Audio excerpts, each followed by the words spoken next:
Hey guys, Double Wide 6. In today's video we're going to be redoing our backboard for our basketball hoop. I'll show it to you. This is the project that we'll be making. So here we are. Bobby's been playing hoops and I don't know how well you can see it, but the plastic / glass is all breaking out of this thing. That's the brand.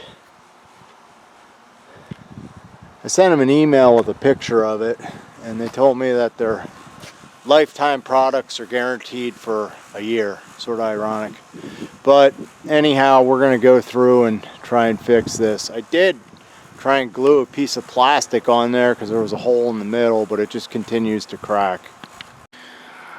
So we grabbed a few pallets here, and I don't know, we're going to sort of make a decorative backboard. Taking apart the pallets was much more difficult than I thought it would be. These things were really nailed and were breaking apart. And I have a pile of wood that I got the nails out of here, so that's what we'll be using. And right here I just have some plywood, and it wasn't quite big enough, so I added a piece of hardwood flooring on the end. Kind of figuring it out as we go, aren't we, Pooh-Bah? So I was looking on YouTube. There's several videos on how to make a wooden flag out of pallet wood, and this one here is a rustic pallet flag. I'll put the link at the bottom of my video so you can watch the video. I don't know the guy's name offhand, but I'm using his thing kind of as a little bit of a guide. And this part up here where the stars are, since some of my pallets had cherry wood and I don't have enough to do all the rotate the stripes with cherry and oak, so I'm going to take the cherry and I'm going to put it up top here for this square. So that's kind of where I'm starting out.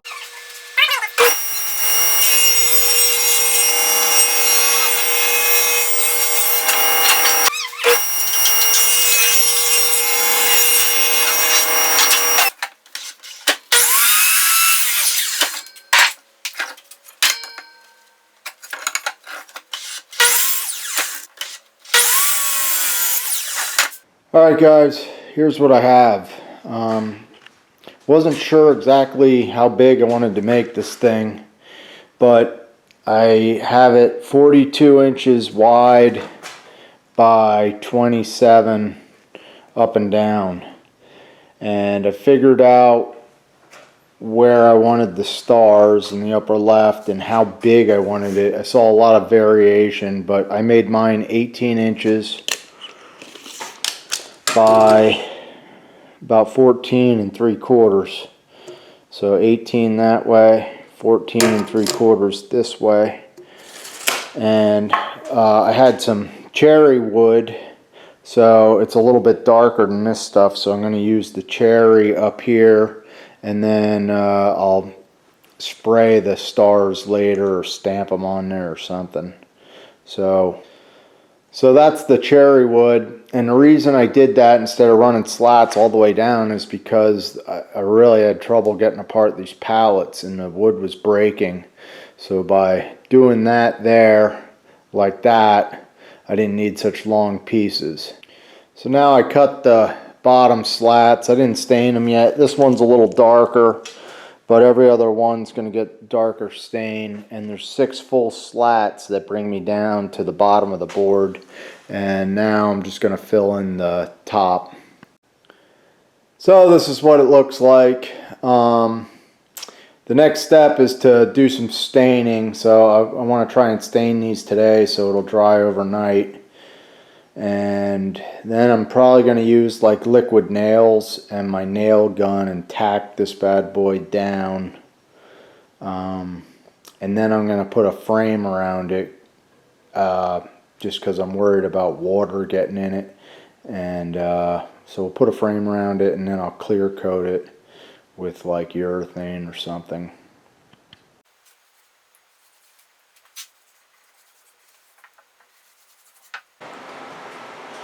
Alright guys, it's the next day. And I'm using the same process that I actually used on my workbench when I attached hardwood flooring to it. So I'm using liquid nails, and I looked it up online. Liquid nails is, it's not waterproof if it's submerged in water, but if it gets wet, it's supposed to be fine.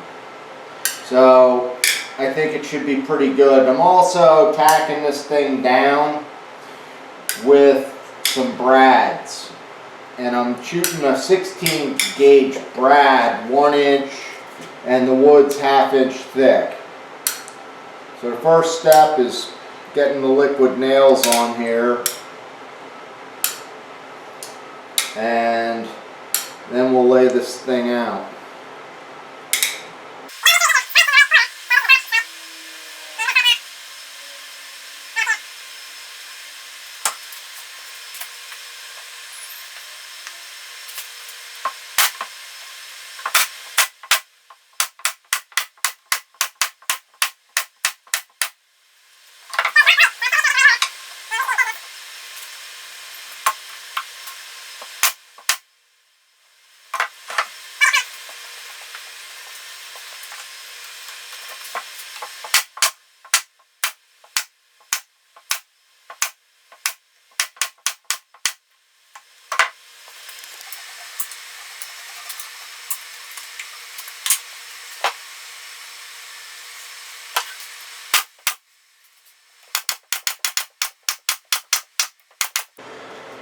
So I'm just trying to pull some nails out of these old 2x4s from a pallet, and as you can see, the heads are ripping off. And I got the perfect tool for it. This thing locks on here like this. Oop, that one broke. We'll see if we can snag it without a head.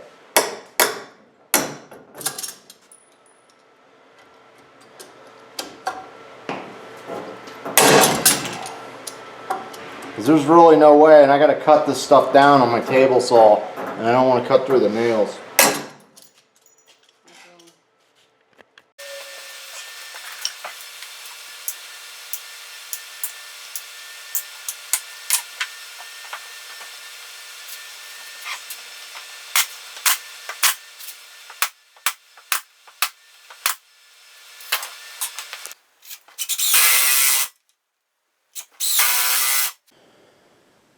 Here's where I'm at on day 2. I just finished the trim, the wrap on the outside. I cut the trim out of hardwood from the pallets, and I kind of set it up like the top one's overlapping, and then the rain should run down here, and then the bottom one, a little hard to see, is on the inside here. This cutout is where the basketball hoop goes. Alright guys, so I'm working on the stars. Here's the tool I made. So I cut out a star out of wood, and I put a little piece of foam that I glued on there, and I just have a screw holding it. And then I'm taking the lid from my paint can. I shook up the paint, and I'm using a Rust-Oleum product, and you know, these don't have to be perfect, so I'm just trying to take this thing and hang on, I got a little bit too much on this one.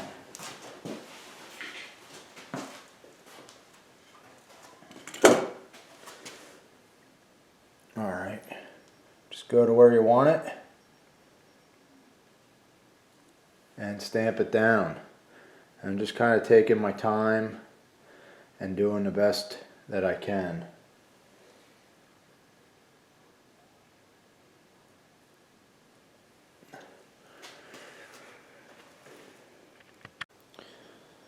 Well, it took about 10 minutes and I got them done. They're not perfect, and I went in and touched them up a little bit with a brush. The biggest problem I had is that the slats aren't perfectly level, like there's gaps, so that made it a little bit harder, but they're on there. They look pretty good. You get the idea. So I took the rim off the old one, and I now have it centered up where I want it. I'm just marking the holes with some spray paint.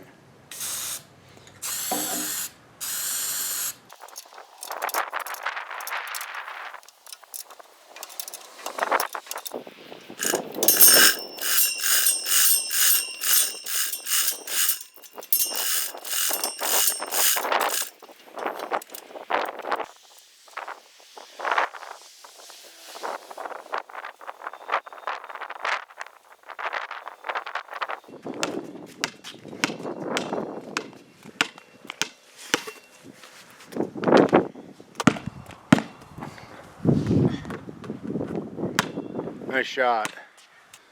So those of you that watch my videos, I usually give you a couple tips that I've learned along the way. Up here's a rope. This goes all the way around, and what was happening was the wind kept loosening up the net, so I ran a rope around there. Little tip for you. And another thing that I figured out that you could do is tie a knot on the back of your net like that, tighten it up, and then when you shoot the ball, it'll come back out every time and roll towards me instead of landing in the grass. Alright guys, I'm Double Wide 6. Hopefully you enjoyed the project. I'm going to list in the description all the different stains that I used and tools. I'm going to put a link to that crescent nail puller that really helped out with this project. And you can follow those links to find anything you need to know, as well as the dimensions for the stars and slats and the overall flag if you're just making a pallet flag. Anyhow, if you're not a subscriber, please think about subscribing. You can click the link on the video and become a subscriber. I post videos just about weekly. Take care.